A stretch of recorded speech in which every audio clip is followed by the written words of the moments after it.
The banging of fireworks and sounds of screaming fans coming from the center of Oaxaca, Mexico can only mean one thing. It's another Turbo Tuesday. IFCW is proud to present the first fight of Hellraiser Hank Hill taking on IFCW longtime competitor Crimson Ross. He's also a contender for the Tag Team Championship, something that Hank Hill has expressed an interest in taking on himself.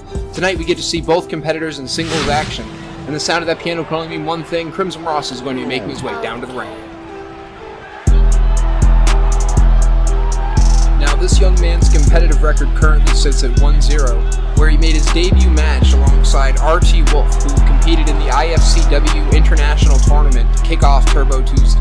Crimson Ross was successful by countout. Him and his teammate both found themselves in the ring during this victory, and what has been elusive to him during his IFCW career is a clean win, either by submission or by pinfall. Now, Ross spoke to me before the match and let me know that is his interest tonight. He doesn't want to get a count-out victory. His goal is to submit or pin his opponent in the middle of that ring, and we're going to be hoping to see one of those happen for the young star.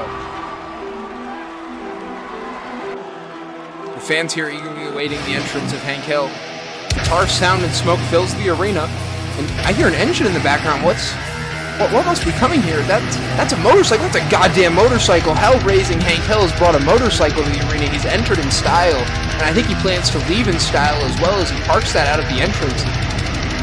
Eyes down the arena and the fans, showing almost no emotion towards Hank Hill. Now, I had the pleasure of watching some of his indie runs, which you can expect from this man is big lifts and even stronger drops, as he seems to have almost no care for where he leaves his opponents when he does eventually get them up into the air. And it's going to take some punches, some kicks, and maybe even some smart plays from Ross if he wants to get this man down, as I've seen him survive even chair shots to the head and just keep on tanking forward. He's something of a monster that needs to be dealt with early and quickly. Now, the advice you'll get from the older guys when dealing with a larger competitor like this is that you're going to want to aim to take them out from the legs. And that means taking their center out from them, so that way the larger upper half of their body is unable to do the big lifts and throws and everything else that they want to accomplish. And we're going to be expecting Ross to be working, if not the legs, and the other ligament, the arms here, because both of those are going to be the weakest points of these large men. It's the parts of their body that they don't have the most control over, as they're least central to that large mass.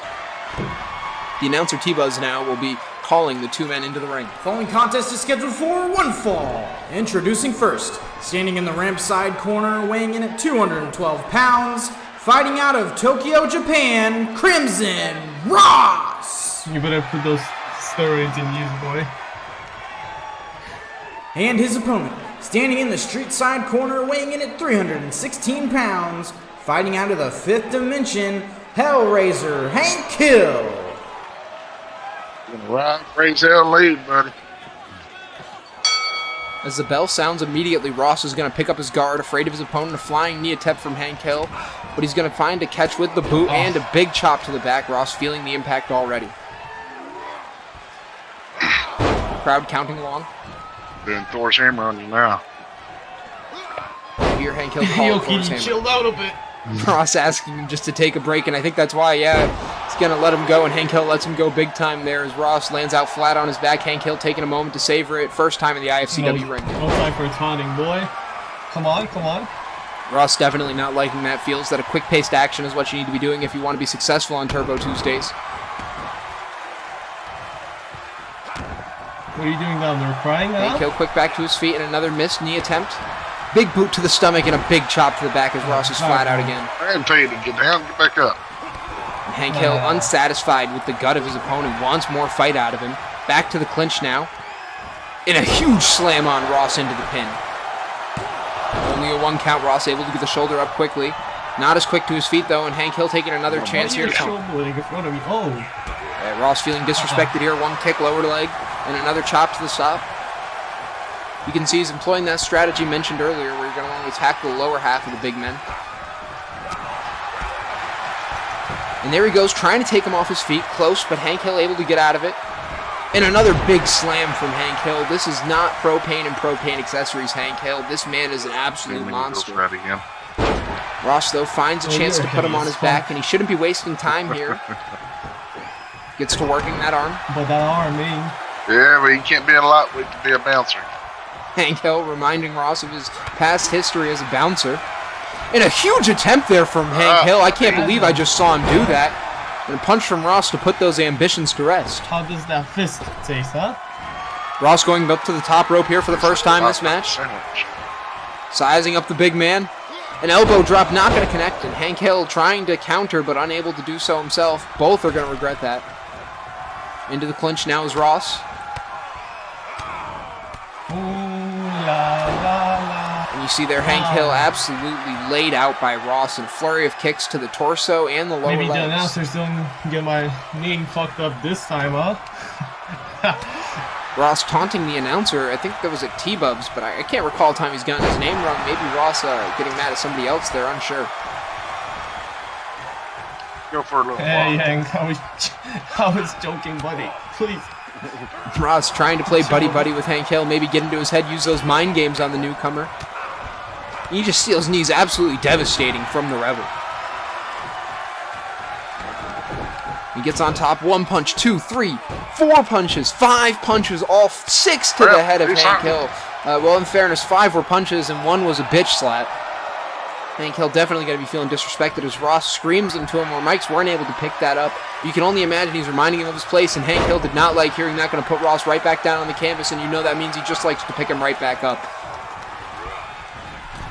Irish whip, Ross able to hang on, and I don't know if that was the best decision, as Hank Hill's willing to go out onto that apron. Chill a bit. Oh. Huge slam onto Ross, and you see there, Hank Hill was only carrying him with one hand on the way down, not trying to give him any protection, only trying to make sure that he didn't weasel his way out of taking that slam onto the apron. Ross now with another slap and a flurry of kicks, and this time he's able to connect low. That's going to put Hank Hill down on the ground, and Ross going to take a moment to recover, get the crowd on his side once again. Hank Hill's woozy, grabbing onto his head, unable to move in a spin attempt from Ross, but he gets taken down by that clothesline, and Hank Hill's looking to go up high himself. He's been feeling inspired by Ross. He's thinking about his options here, wondering if it's the right move. Moves back down to the lower ring, and he's going to go back inside now. Ross misses the clothesline attempt. And a big body slam. Ross blames the ref there, but I actually thought that he might have been using the referee in that case to stop Hank Hill from being able to get a move off regardless. It's now Ross on the ground taking another slam into the pin attempt. This time able to get 2 is Hank Hill. Come on, ref. You know that was a 3 count. Arguing with the referee, but I felt that was a fair 2 count once again, and he's going to another taunt. I said don't taunt in front of me, that's disrespectful. And this time Ross making it clear that he finds this disrespectful, and you even hear Hank Hill using expletives as he holds onto his head. Back to his feet is Ross. Slap and a big knee. Kicks in another low, going to take the big man down once again. Looks for the punch to the face, and instead he's going to be thrown over top, and Ross's back must be feeling the impacts here, as he has not been given a second to breathe this entire match.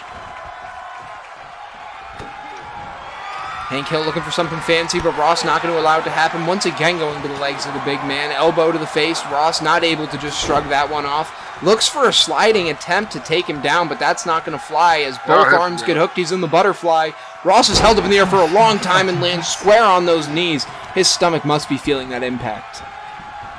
You don't need this arm, do you? Hank Hill now taunting his opponent, beginning to feel confident, asking him if he needs his arm. Screaming at the crowd. Your chick tonight, huh? Ross talking about his woman, and I'm not sure if that's going to upset Hank Hill or put him off his game, but he lands it. We're going to get this over with. Come on. And the KOD gets kicked out of at an early 2 count. Ross feels unfazed, knew that his opponent was bigger than usual and wasn't going to go down to just 1. Feeling himself and gets double club fisted into the back of the head. Now Ross goes down to the canvas. He's back up to his feet. Shrugs off the first hit, dodges the second, and lands another with the low kick takedown. He's been looking for those all match, and they're finally connecting, but Hank Hill quick to get back to his feet and using the arm of his competitor to drag him down. Picks Ross back up. Ross going to get the counter off. Looks for a Superman punch. Not able to connect it. Hank Hill. What in the world is he doing? He has him like a pretzel here, and Ross finds the counter. Even the unusual maneuver gets countered by Ross here, a veteran. Oh, once again finding his torso get connected by those knees. How many more can Ross take? Hank has him up. Flips him and drops him onto his head. Holy God. Ross doesn't look like he's moving. Yeah, let's do that cross jacket. And he puts him into the cross jacket. You can see Ross struggling, trying to get his left arm underneath the arm of Hank Hill so that way his neck can just get a second to breathe. And you saw that hand free for a second, and that's how he's able to get that elbow into the face of Hank Hill and get out of that submission attempt. Great job from Ross. And there you go, he lands into the kick. And he falls on top of Hank Hill, but is still unable to find the pinfall. Circling around his opponent like an animal stalking his prey, and he's just going rabid on Hank Hill now with a flurry of kicks into a punch to the face. Hank Hill fearing every single one of those. Ross kicking him in the midsection here. Still circling him like prey. Off the ropes is Ross. Both don't find a way to connect there. Must have slid through each other. Two big punches from Hank Hill. Ross not going to allow him to drag him over to the ropes. Hank Hill feeling like he's out of it for a second. Back into the clinch is Ross. And a Pele kick is going to put Hank Hill down. Ross now thinking about his next move, but Hank is too quick to his feet. The big man can't be put down. Slams on the mat, says, "What can you do to me?" Rolls out of the way of his punches and walks square into Ross before he chops him back down to the mat, reminding him of how this match started. Hank Hill is a threat. Throws his arms out before he throws his opponent back into that turnbuckle, and I think his head connected with one of those. Ross is going to need more than a moment here.